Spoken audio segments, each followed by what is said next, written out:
Hi, all. It's Sarah Saxby, your transformation coach at Strategies for Happiness and author of Comfortable Hell. And today I wanted to talk about proving sanity, actually. And a lot of you may sort of resonate with that because when we are in relationships that we're not happy with, it's almost like you know something's wrong, right? You know that there's an issue, you're angry, have a lot of rage, you feel like you're being abused, but it's like you doubt yourself, right? And there's, the gaslighting and all that stuff, but it's like things are so apparent and so obvious, but then somehow the next day comes around and you just turn a blind eye to it. And then start second guessing yourself. And I'm the master of that. I did that a lot. A lot. But I feel then that we take it a next level, and we, for some reason, feel like we need to prove our sanity, not only to other people, but to ourselves. And I kind of thought this through a little bit because I feel like there is a definite time period where you need to do that. I know I'm speaking for myself that I went through, it was like I wasn't quite believing myself, or I couldn't quite believe it because what was happening was so crazy that it's like I had to show myself, girl, you're not, you're on the right track. Keep going.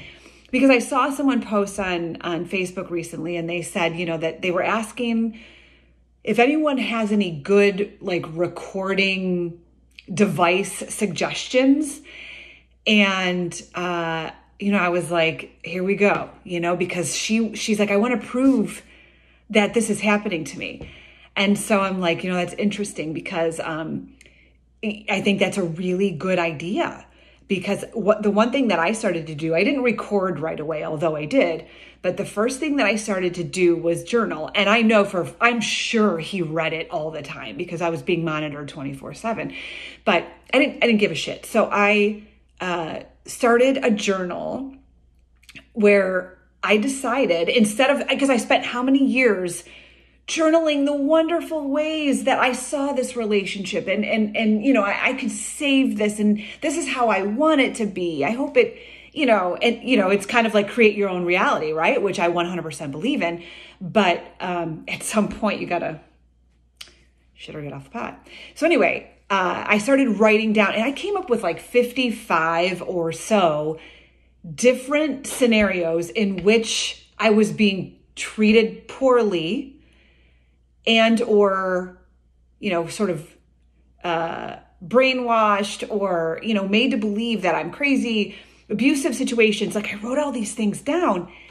And at one point in time, he said to me, you need to stop focusing on the bad things. And I'm sitting here going, I have 55 fucking situations.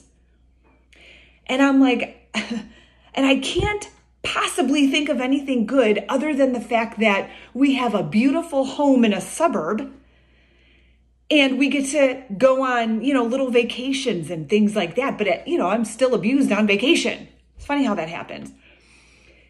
So, I very much wasn't supported in this new endeavor of writing down the bad things, but I would read it and I'd go, Jesus, you know what I mean?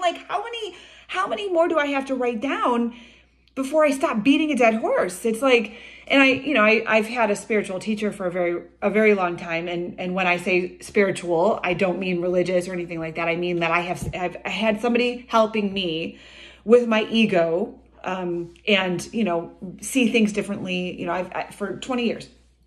Anyway, she said to me, we're not going to go through another year of you complaining. It's time to make a decision. And, because I'd bring my book in a meeting and I'd be like, listen to all these things, and she's just like, I can't do this anymore. I can't. And I get it because that's how, when I work with my clients, it's like, I'm here and I'm listening and I will always be here, but we have to start making little moves towards our freedom, because the universe literally, I mean, we feel the pressure today more than ever. It's like we can't hide anymore. It's like we can't hide behind our sadness, and we can't hide behind our lack of fulfillment anymore. It's not how this universe is structured anymore. It's not. It's changing. And the pressure that we're feeling and the speed in which we're moving is causing us to face these things. And I truly believe that starting to write this stuff down, all the ways that you're treated poorly, or recording the situations, the abusive situations, really at first help you so significantly, because you're at least telling yourself, oh my God, I'm not crazy. I'm not crazy. And it sucks, because you know what? We have to prove that we're not fucking crazy. And we have to prove to ourselves, and we feel like we have to prove to everybody else. And, I recorded a few events that, I still have it, and it just makes me sick to my stomach to know that I was treated like that, like anything else, but like any other way than humanly. And my therapist, I was telling her about it, and this was after I had left, and she said, why are you listening to it? And I said, I don't know. She's like, no, why do you feel the need to still talk about this and bring it up? And I was like, and I knew what she was getting at.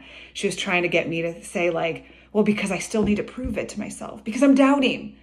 At this point in time, I think I'd been out for a couple months, and it was like, do you see, I still have a proof that I should have left, and it's like, rather than just being comfortable in my inner knowing that this was the right thing to do, it's like, even after I left, I still had to listen to make sure I did the right thing. And that's the struggle with a situation like this, is that there's constant doubt.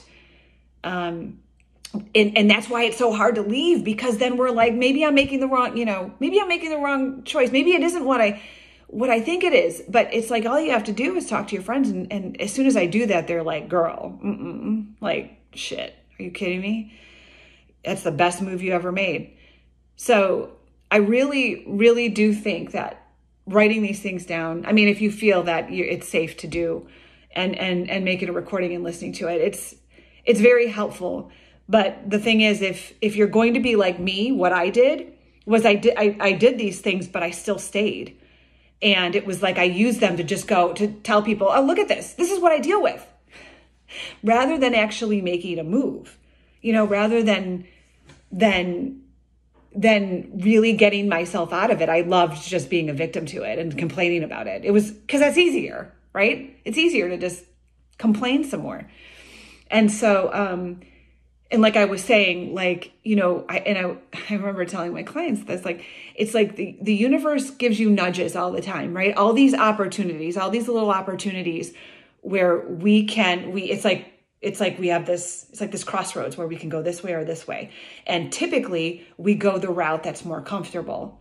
And even though you may be abused and you're receiving horrible treatment, it seems the familiar road seems to always be the one that we take. And that's the one where we stay. And the one that is uncharted, right? We don't see the step in front of us, is the one that seems so scary. And it's like the universe gives us these opportunities all the time. And then we go, nope, not ready. No, not ready. And we keep doing that. But I will tell you that it is a universal law that the taps get harder and harder. You can ask anybody. You probably know exactly what I'm talking about. That the taps get harder and harder. And eventually you will be hit upside the head super hard by a situation that you are going to be forced. And yeah, you can always go back, but it's not going to be pretty. It's not going to be pretty. It's like, you don't want it to get to that point where you're at this like extremely, I don't even know what to call it, like a situation where you're just like, I didn't want it to get this bad, because it will get that bad. It's going to.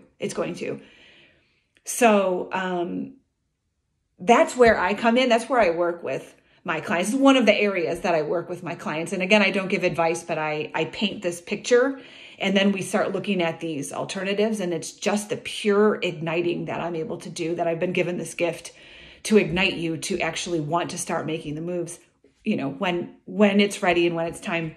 But I don't want my friends, my family, my clients to get to the point where it's so bad that you just have to do something. It's like, let's start making these moves now, little ones, little changes in consciousness, even just little adjustments where you're starting to see things differently, and you're starting to say, well, yeah, okay, I get it. And you're sort of feeling that energy of finally, thinking about it, getting the wheels turning, as opposed to just like sitting in that, that unchanged state where you're just it's like you dread these days, and you dread these next interactions, and you dread having your kids witness a mom who is just unhappy, who's just unhappy at the core.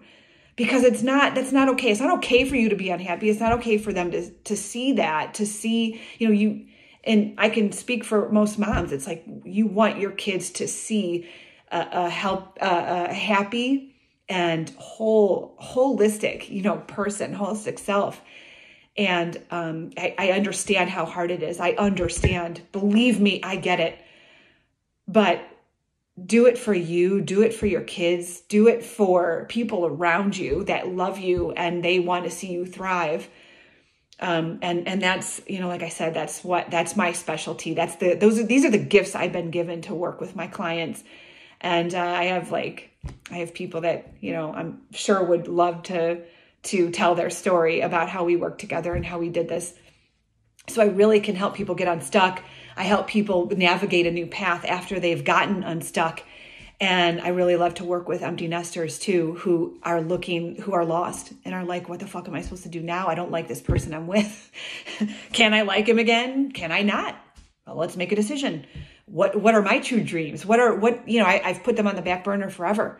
So let's figure that out, because it's time and you're going to be pushed to figure that out. So I'd love to be a part of that for you. So again, strategiesforhappiness.com. My vlog is Comfortable Hell, and you can find me there. And I'm really looking forward to talking to you. Leave me some messages, message me, whatever. Happy to respond. Have a good one, guys. See ya.